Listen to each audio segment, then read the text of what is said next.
I'm the kendama queen, to be honest. What?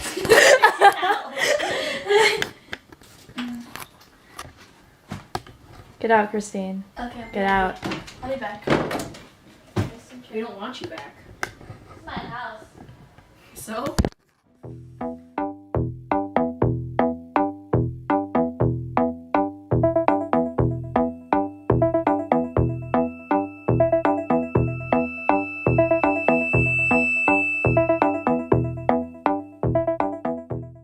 Hi! Hello. What's good? Say your name. I'm I'm Christine. Jackie. I'm Rebecca. We're in order by how old we are, or like who's the oldest? Not me. It's you. No, that's Well, youngest. yeah, youngest to oldest. Okay. What are we talking about today? We're talking about high school 101 and pretty much advice for incoming high school freshmen. So, Or people yeah, in high school. Because we just graduated. I'm going off to college in 2 weeks. We have like a month left. yeah. But Yeah. it's pretty much What's the first topic? First topic is getting involved. Who's gonna talk about getting involved? Me?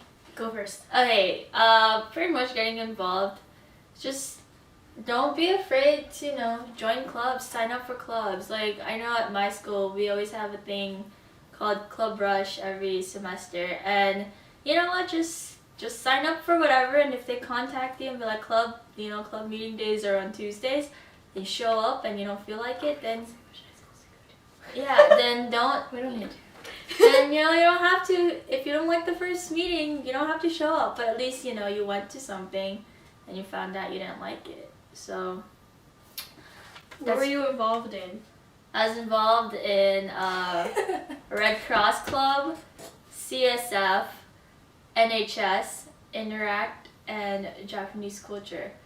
See, I also signed up for Anime Club, but I got there and I hated it. So Yeah, so you can always back out. I can always back out. It's not that I didn't like anime, it's just the people there likes anime too much. It was scary. And also join sports if you can. Like, I'm not the most athletic person, and I was in track. I don't know how I made it, but Jackie. Oh, so my take on getting involved is different. Because I feel like, okay, yeah, you should get involved, and I personally think that's something I regret not doing in high school, but it's also something that like I felt like is okay if I didn't, because I still made the friends I did, and either way I was like okay, it was good. But if you feel like you're like super bored, then you should get involved. But I was part of clubs, but I just didn't do much. Pero like, what kind of clubs, Clubs. Clubs. I was in Asian Pacific Islander, French Club, because I was in French, and then I was in French National Honor Society, and then I was in Key Club, and CSF, which is like California Scholarship Federation, and I feel like there's one more, but I'm not sure, so I'll just move on. So when it comes to getting involved, for me, I was big on dance. So my freshman year, I was not involved in school-related activities. So I was in a company off of campus, and I stayed on there for about a year and a half. And after that, I joined a few clubs, but I never really got fully extended into actually joining because of dance. So after the year and a half, I joined unofficial that I stayed on for like a whole long time. And then I just decided to get involved in actual, like, what's it called? Like, not ASB, but It's student government. kind of like student government, like leadership in school. So I joined Renaissance, which is one of those programs on school where they reward the students. So I did that my senior year. But besides that, I wasn't really involved in clubs. Like, I was a part of Philam Club and Dance Club, But after that, after like a year, I got bored and I didn't like Filipino club that much, like Philam, because of even though my friends ran it, like it wasn't fun for me. So getting involved for me was more of my personal interests, and I didn't really care if I met people there really, because most of them were really mean and annoying. And then plus, like I wasn't for, because a lot of people get involved because of college. And because you want to appeal to colleges, but I already knew that I wasn't going to appeal to my college in that way. So that's why I didn't join as many clubs, and I was still busy with dance, so that was the only reason, really. And if you like some like club, like if you really like ASB, or actually I was in ROTC, if you really like it, you're gonna make time for it, and just keep doing what you're doing, keep doing what you love, and you'll have fun in high school. That's all I did. Yeah, pretty much. Second one, comfort zone. Okay, comfort zone. Well, comfort zone, pretty much, I have no shame, kinda.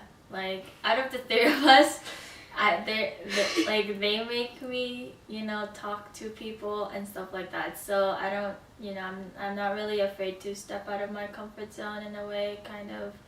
But, I suggest just, if you want to step out of your comfort zone, go for it, but don't do something like that's bad for you. Like, if you in a group of friends and you're the only one not, smoking weed with them, and you're like, I don't really want to do this, but all my friends are doing it. But, if you know it's bad for you and you don't want to do it, then don't do it.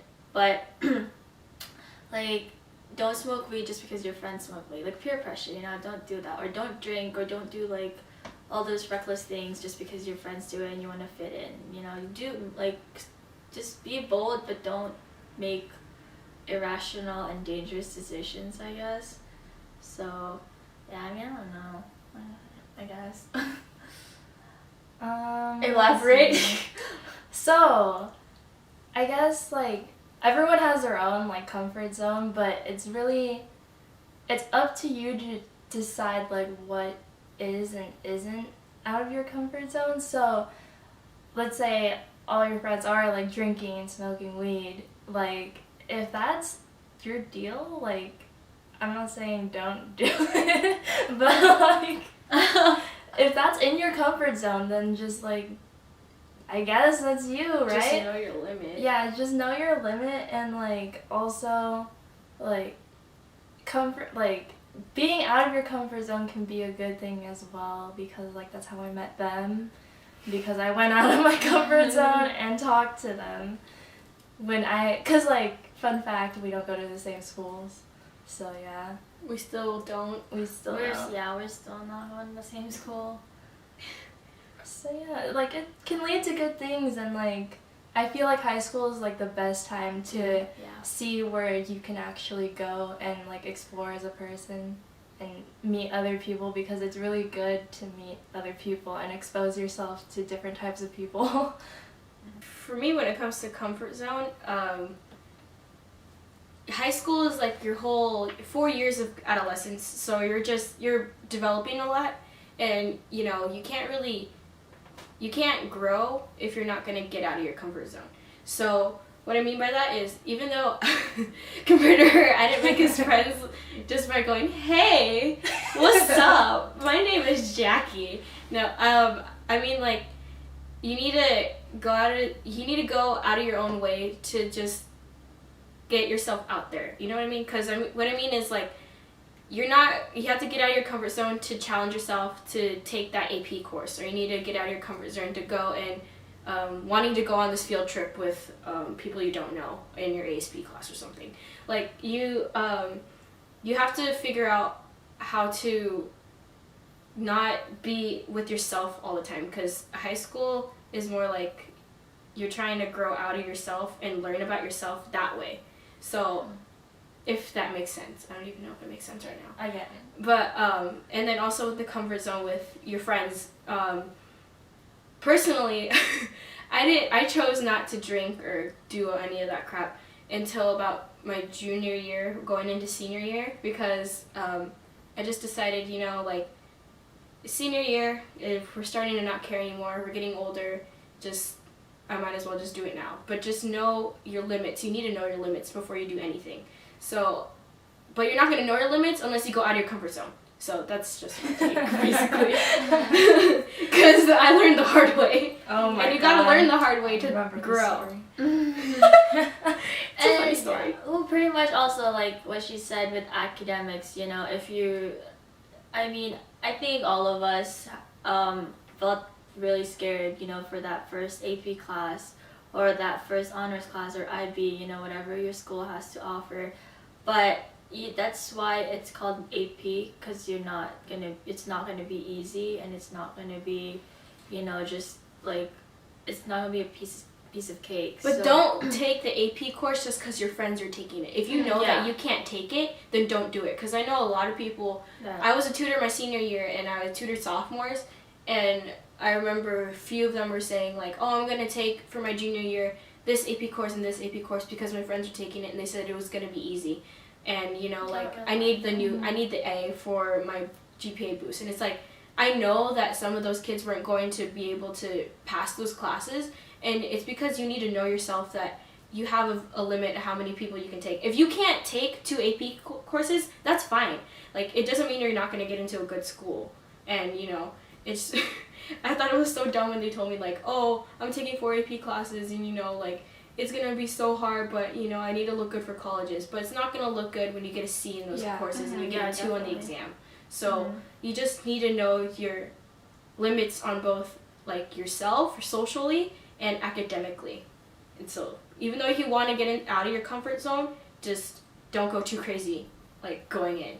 Yeah, like, you need to know your strengths and your weaknesses. And, like, I know that colleges look at, like, if you do well in a certain subject and you like expand on that and you take advanced courses, then they'll be like, oh, that makes sense. And if you're not doing well in, say, like math, and you just, even though like you challenge yourself but not in a way that others challenge themselves, like it'll still look good for you.